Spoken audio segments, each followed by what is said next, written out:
Hello everyone, आज की video में हम बात करेंगे एडोलसेंस के बारे में। That what is adolescence. Adolescence is a period of the transitional between childhood and adulthood when a person experiences rapid physical, cognitive and emotional growth. It means adolescence क्या है? Adolescence एक transitional period है। किसके बीच का transitional period? Childhood के बीच का and adulthood के बीच का। इसमें क्या होता है, जो पर्सन होता है, जो एडल्सन होता है, वो बहुत सारी चीज़ों को एक्सपीरियंस करता है। किन सारी चीज़ों को? जैसे कि रैपिड फिजिकल ग्रोथ को, बहुत जल्दी उसकी फिजिकल ग्रोथ होती है, कॉग्निटिव डेवलपमेंट होता है और कहीं ना कहीं उसका जो इमोशनल डेवलपमेंट है वो भी बहुत तेज़ी से देखने के लिए मिलता है।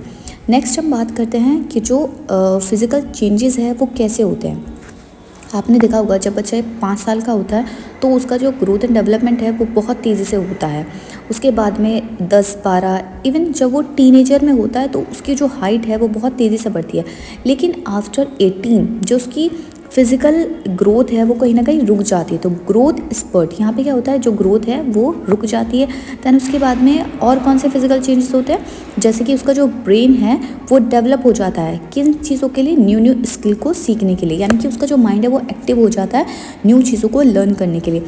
उसके अलावा अगर हम बात करें कॉग्निटिव चेंज, अब कॉग्निटिव चेंज क्या होते हैं? जो कि ऐसे चेंजेस जो कि आपके माइंड से रिलेटेड होते हैं, ऐसे डेवलपमेंट जिसमें कहीं ना कहीं आपके जो ब्रेन है उसके अंदर बहुत सारे चेंजेस आते हैं। जिसमें से पहला है मेंटल फंक्शन, यानी कि यहाँ पे क्या होता है, जो आपकी मेमोरी है वो लार्ज साइज़ में चीज़ों को स्टोर करने के लिए रेडी हो जाती है। उसके अलावा न्यूरोट्रांसमीटर, इसमें क्या होता है, आपने देखा होगा कि जब बच्चा अबव 18 होता है तो वो क्या करता है, उसको अगर आप डांट भी दोगे तो उसको बहुत हर्ट होता है। ठीक है, वो अपने पेरेंट्स से काफ़ी दिन तक बात नहीं करता।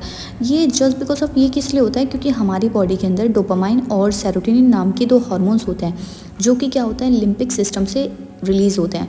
लेकिन जब आप एडोलसेंस होते हो तो ये अधिक अमाउंट में, यानी कि ज़्यादा अमाउंट में रिलीज़ होने लगते हैं आपकी बॉडी से, जो कि रेस्पॉन्सिबल होते हैं किसके लिए? इमोशनल के लिए।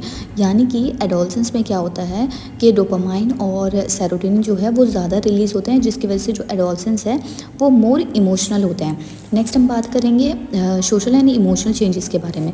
रिलीज़ होते हैं, लेकिन जब बच्चा बड़ा हो जाता है तो उसको ज़्यादा, यानी कि एक्स्ट्रा अमाउंट में रिलीज़ होने लगता है, यानी ठीक है, ज़्यादा अमाउंट में रिलीज़ होने लगता है, जो कि रेस्पॉन्सिबल होता है एडोलसेंस को इमोशनल बनाने में, मोर इमोशनल बनाने में। ठीक है, तो किन के रोल होते हैं? एक आपका डोपामाइन, दूसरा आपका सेरोटोनिन, जो हार्मोन होते हैं उनका रोल होता है कि आप ज़्यादा इमोशनल हो, तो दैट्स वाई कि जो आपके हार्मोन्स है वो ज़्यादा रिलीज़ हो रहा है।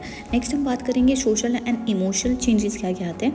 यहाँ पर जो बच्चा है वो अपनी आइडेंटिटी को पहचानना शुरू करता है, यानी कि हु आई एम, मैं कौन हूँ, मुझे क्या करना चाहिए, उसे करियर की टेंशन होने लगती है। तो यहाँ पे क्या होता है, आइडेंटिटी क्राइसिस आने लगते हैं।